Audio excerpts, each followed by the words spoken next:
Bismillahirrahmanirrahim. Alhamdulillah, Allahumma salli ala Muhammad. Insyaallah ini adalah rekaman tentang fikih salat yang mana kita sudah membahas tentang syarat salat.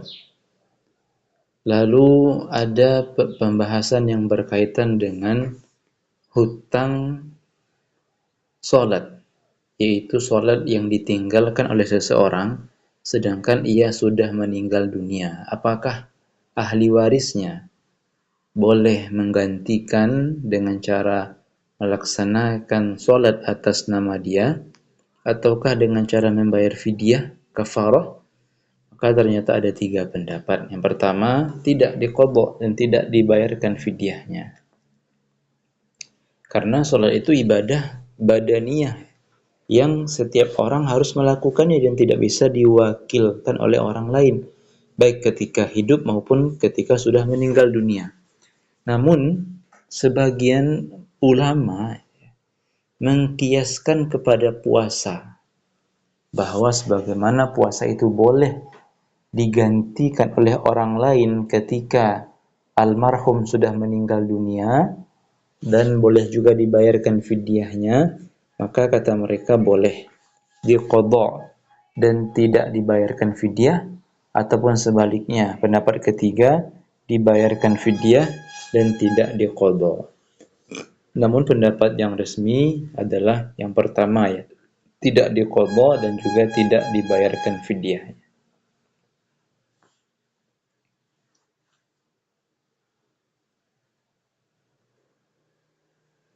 Kemudian berikutnya, di antara hal yang berkaitan juga dengan ini adalah tentang azan dan iqamah. Ia merupakan 2 sunnah, ya. 2 sunnah sebelum sholat. Azan dan iqamah adalah 2 sunnah yang dikerjakan sebelum sholat. Yang mana syaratnya seperti yang di slide sebelumnya, azan itu hanya sah dikerjakan oleh laki-laki saja, dan tidak sah azannya seorang perempuan. Namun pertanyaannya adalah, bagaimana jika ada perempuan yang azan? Apakah sah? Apakah berdosa perempuan tadi? Maka jawabannya adalah perempuan tadi, seandainya seorang perempuan mengumandangkan azan, maka itu tidak sah sebagai azan, ya. Tidak sah dan tidak dianggap sebagai azan. Dan apabila suara azannya itu didengar oleh perempuan saja, maka dia tidak berdosa, hukumnya makruh. Namun jika didengar oleh laki-laki yang bukan mahramnya, maka dia berdosa.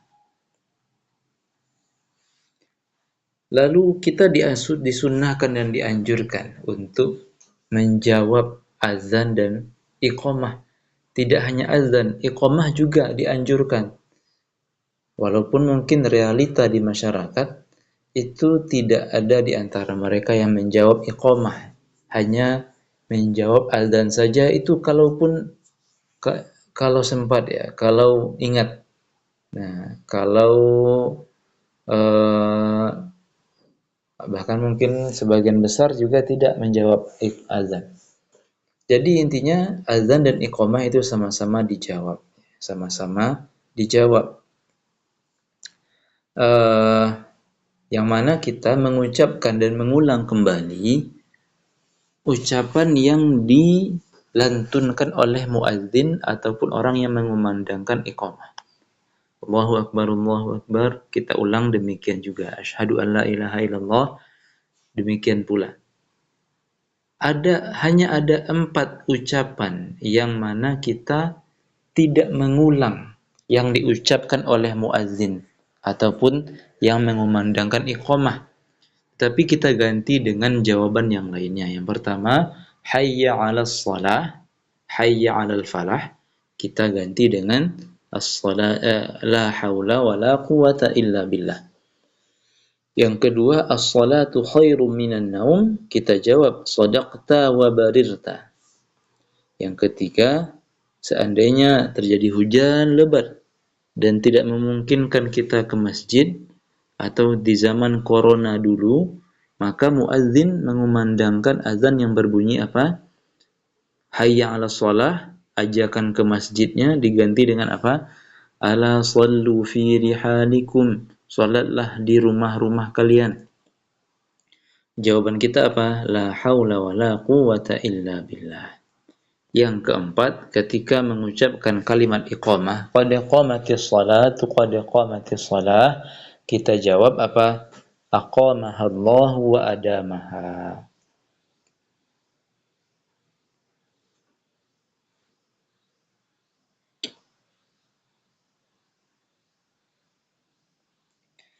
Setelah membahas syarat sholat dan sunnah sebelum sholat, sekarang kita masuk ke pembahasan inti yang kita kerjakan di dalam rangkaian sholat. Yang pertama, di antara rukun sholat adalah berniat. Berniat. Yang mana aslinya, niat itu di dalam hati. Niat adalah di dalam hati. Yang pada intinya yang dianggap sah adalah yang di dalam hati. Lalu ada beberapa pembahasan unik tentang niat, bahwasanya tidak bisa dan tidak boleh kita menggabungkan niat dua ibadah atau lebih dalam satu kali pengerjaan.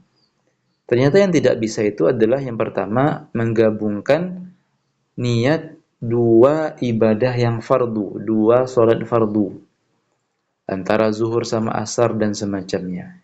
Tentunya ini tidak bisa dan tidak sah. Yang kedua, sholat sunnah yang maksud. Para hadirin dan hadirat yang dirahmati Allah, sholat sunnah itu terbagi dua dari segi pengerjaan. Yang pertama namanya sholat sunnah maksud, yaitu sholat sunnah yang mana Allah Subhanahu wa Ta'ala ingin dari kita, ingin kita mengerjakannya satu persatu, tidak digabung dengan ibadah yang lainnya. Dinamakan sholat sunnah maksud. Contohnya sholat rawatib, sholat tarawih, sholat witir. Nah, itu tidak digabung dengan yang lainnya. Yang kedua ada namanya sholat sunnah ghairu maksud, yang mana Allah tidak meminta kita secara khusus untuk mengerjakan sholat itu secara khusus. Melainkan kalau dia terbawa, kalau dia tergabung bersama sholat yang lain, itu sudah mencukupi. Contohnya tahiyatul masjid.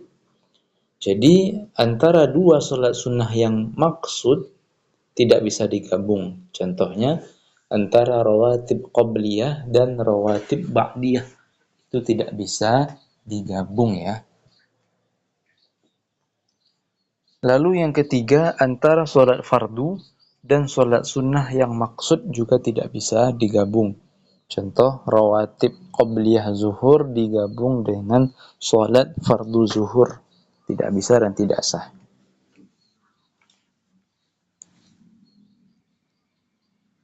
Syarat sholat atau rukun sholat yang berikutnya adalah berdiri. Yang namanya berdiri tentu punggung harus lurus, lalu kaki bertumpu ke tempat sholat. Maka dari itu tidak sah sholat sambil bergelantungan. Oke? Atau memakai mesin terbang ya, dan semacamnya yang mengakibatkan kaki kita tidak tercecah dan tidak menyentuh tempat sholat kita. Di antara sunnah-sunnah sholat adalah mengucapkan iftitah dan ta'awudz. Mengucapkan doa iftitah dan a'udzu billahi minasyaitonir rajim. Apa bedanya? Persamaannya dia adalah sama-sama sunnah, sedangkan perbedaannya adalah bahwa iftitah itu tidak dianjurkan dibaca pada sholat jenazah, sedangkan ta'awudz dianjurkan. dibaca sebelum membaca Al-Fatihah pada sholat jenazah. Yang kedua, doa iftitah adalah yang dibaca di dalam sholat saja dan tidak ada iftitah di luar sholat. Sedangkan ta'awudz dibaca baik ketika sholat maupun membaca Al-Quran di luar sholat. Yang ketiga, iftitah hanya dibaca pada rakaat pertama saja dan ta'awudz itu dibaca di setiap rakaat sholat kita.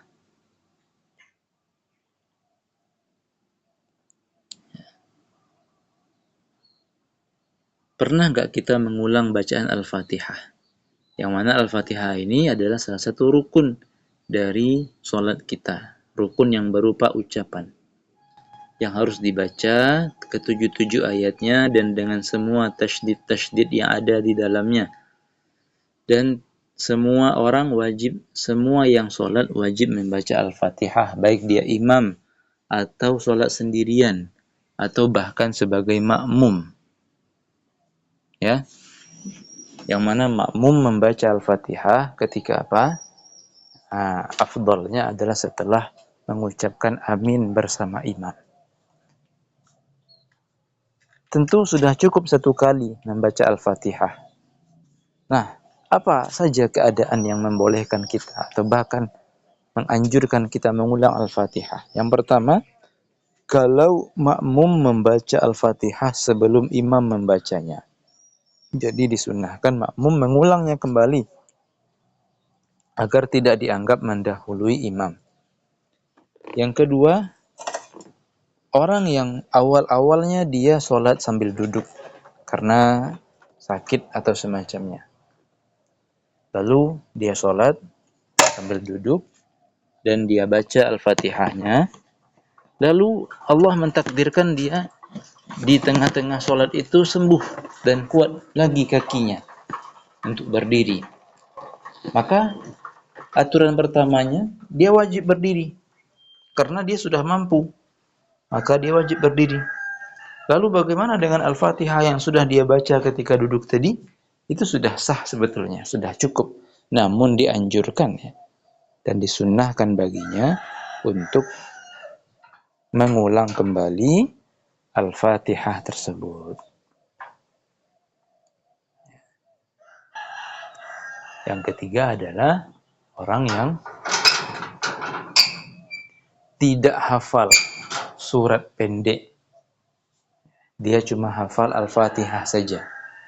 Maka untuk mengisi kekosongan slot dari surat pendek itu, maka dia ganti dengan cara mengulang dan membaca Al-Fatihah 2 kali. Maksudnya setelah amin, dia kembali membaca Al-Fatihah.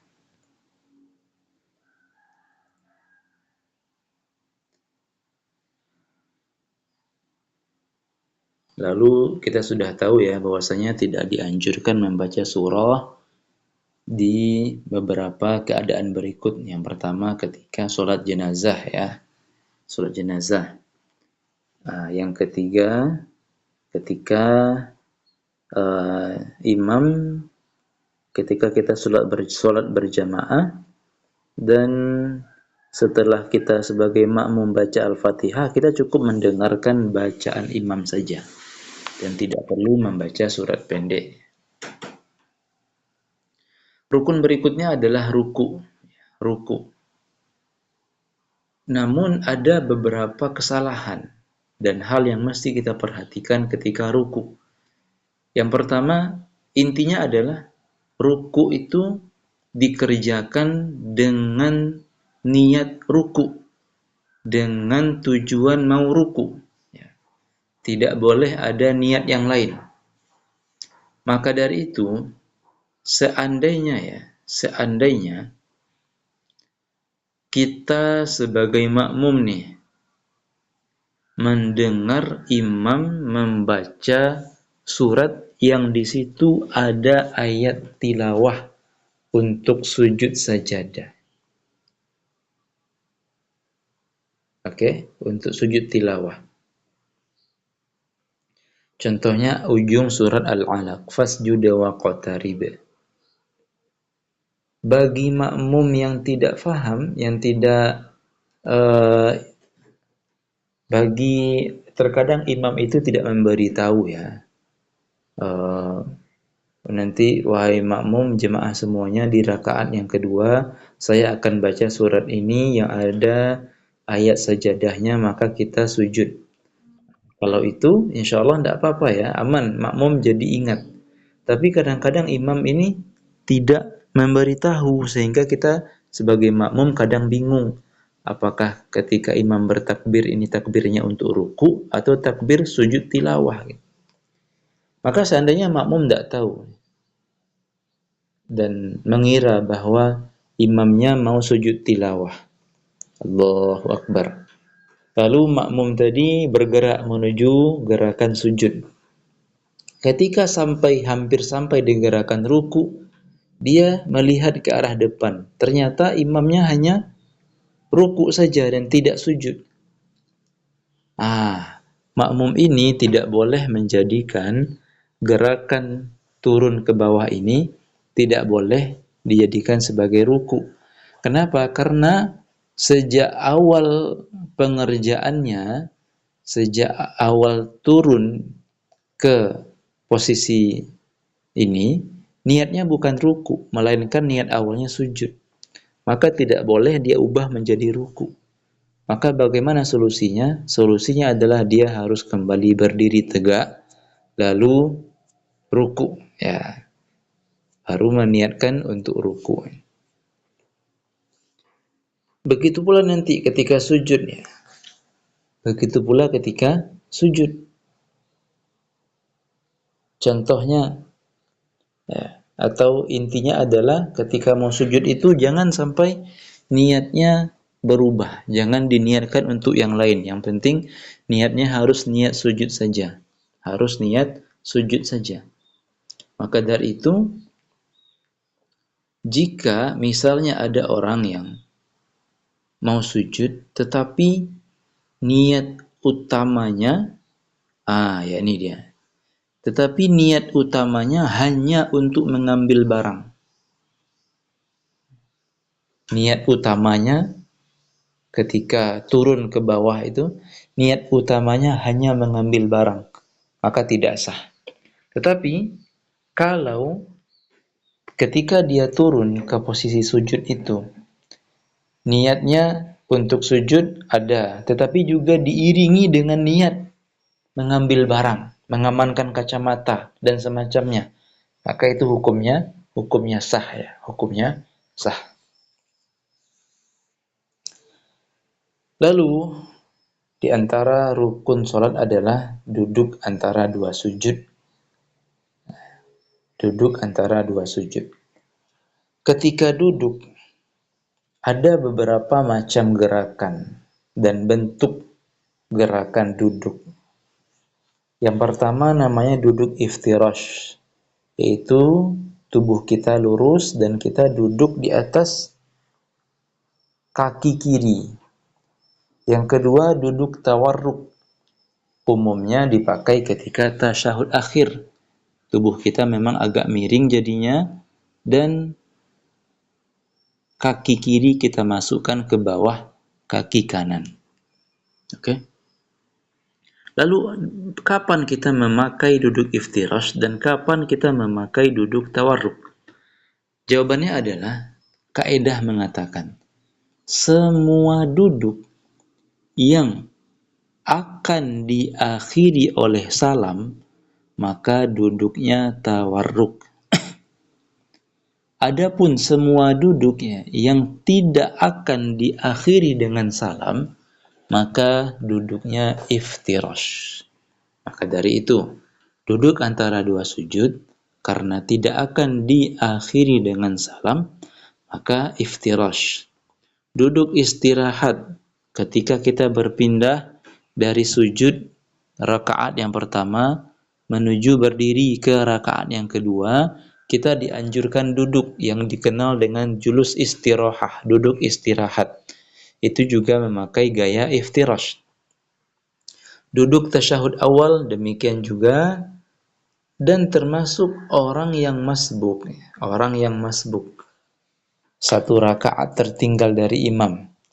Maka di rakaat terakhir imam, walaupun imam duduknya tawarruk, dan walaupun imam duduknya tawarruk, kita sebagai makmum karena masih akan bergerak setelah ini, maka duduknya iftirash saja. Karena duduk kita yang ini belum akan diakhiri oleh salam. Yang terakhir adalah orang yang akan sujud sahwi sebelum salam. Maka memang sujud sahwi itu letaknya sebelum salam dan di tasyahud akhir. Tetapi tidak dari awal tasyahud kita mengerjakan duduk tawarruk. Walaupun kita di tasyahud akhir. Jadi sejak awal membaca bacaan tasyahud akhir, kita posisi duduknya iftirash. Kenapa? Karena belum akan diakhiri oleh salam. Melainkan masih ada sujud sahwi yang akan kita kerjakan. Jadi sejak awal membaca tasyahud akhir, kita duduknya iftirash, iftirash sampai kita membaca fil alamina innaka hamidum majid. Setelah itu kita sujud sahwi 2 kali. Setelah mengerjakan sujud sahwi 2 kali, baru kita duduk tawarruk, baru kita salam. Walaupun sangat sebentar kita duduk tawarruknya, tidak apa-apa, karena memang itu kaedahnya. Lalu tata cara salam yang benar, yang mungkin banyak yang tidak tahu adalah, ya, salam adalah rukun sholat. Rukun yang bersifat ucapan, yang berupa ucapan, qauli. Ya, jadi yang rukun itu adalah ucapan assalamualaikumnya. Bukan menoleh ke kiri maupun ke kanan, ya. Dan yang rukun itu juga hanya 1 kali saja ucapan assalamualaikum. Dan juga rukun itu hanyalah sampai assalamualaikum saja. Sedangkan tambahan warahmatullah itu sunnah. Oke? Maka bagaimana tata cara yang benar? Ketika membaca assalamualaikum, wajah kita masih harus tetap menghadap ke kiblat. Ketika membaca warahmatullah, baru kita palingkan wajah kita ke arah kanan maupun ke arah kiri. Dan jangan lupa ketika salam, niatkan membaca dan mengucapkan doa keselamatan dan rahmat kepada semua orang yang berada di sebelah kanan dan di sebelah kiri kita. Niatkan baik itu untuk manusia maupun untuk jin dan bahkan malaikat yang ada di samping kiri dan kanan kita. Dan jika kita sebagai makmum, juga diniatkan itu sebagai apa? Sebagai balasan dari salam imam yang imam ucapkan kepada kita. Berikutnya ada sunnah-sunnah sholat. Yang pertama, kemana kita melihat selama sholat? Jawabannya adalah disunnahkan melihat ke tempat sujud. Walaupun kita sholat di depan Ka'bah, walaupun kita sholat jenazah, dan walaupun orang itu buta. Karena ada pendapat lain mengatakan ketika di depan Ka'bah, kita melihatnya ke arah Ka'bah. Ketika ada jenazah, kita sholatnya dan melihat ke arah jenazah. Tapi tidak demikian. Tetap melihatnya ke arah tempat sujud. Jangan lupa setelah sholat,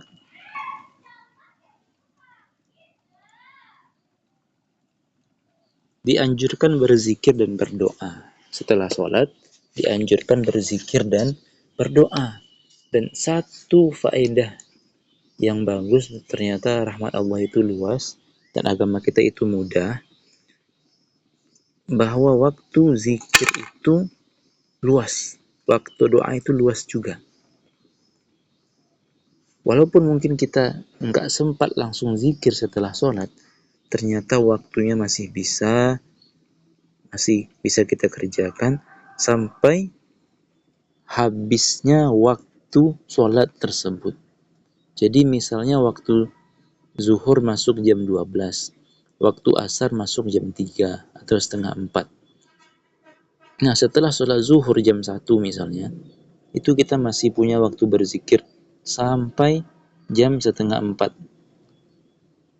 Karena waktunya luas, tentu afdolnya setelah ya langsung. Tapi seandainya kita tidak sempat langsung setelah sholat berzikirnya, maka apa? Waktunya luas tetap bisa dikerjakan setelah itu.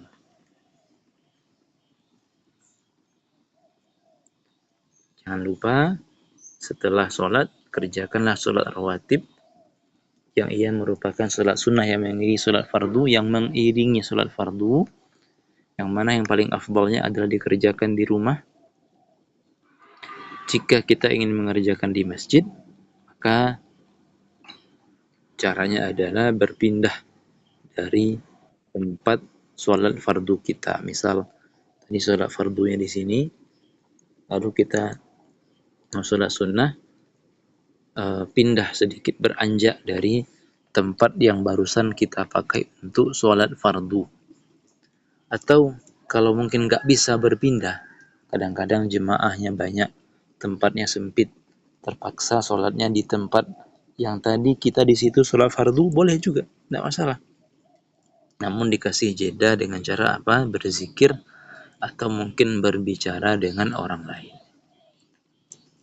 Dan di antara pembatal sholat adalah bahwasanya tidak boleh ada najis yang menempel dan melekat ke kita. Walaupun najis itu jauh.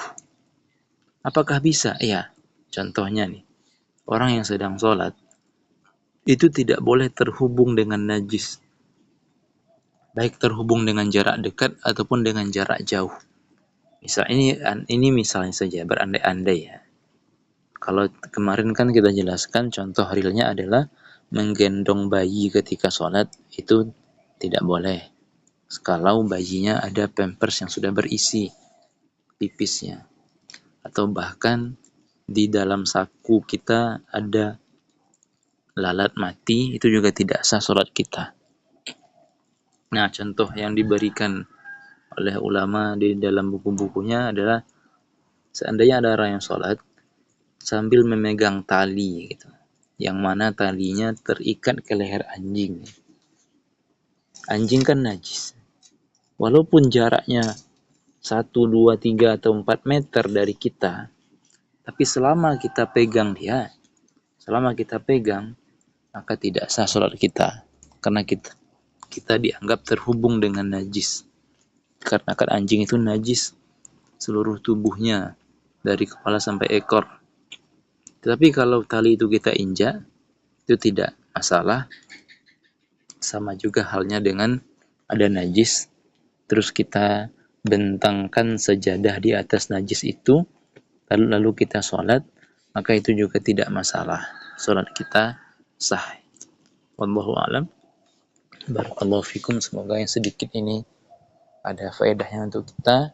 Ini adalah beberapa faedah dari kajian kitab Minhajut Thalibin yang kami kaji bersama Syekh kami di Jakarta pada bulan Syawal kemarin. Semoga Allah memberkahi kita semua, memberkahi ilmu kita. Semoga Allah memberkahi ilmu para guru kita, dan semoga bisa kita amalkan dan Allah tambah ilmu kita dan Allah kuatkan amalan kita untuk agama kita. Amin ya rabbal alamin.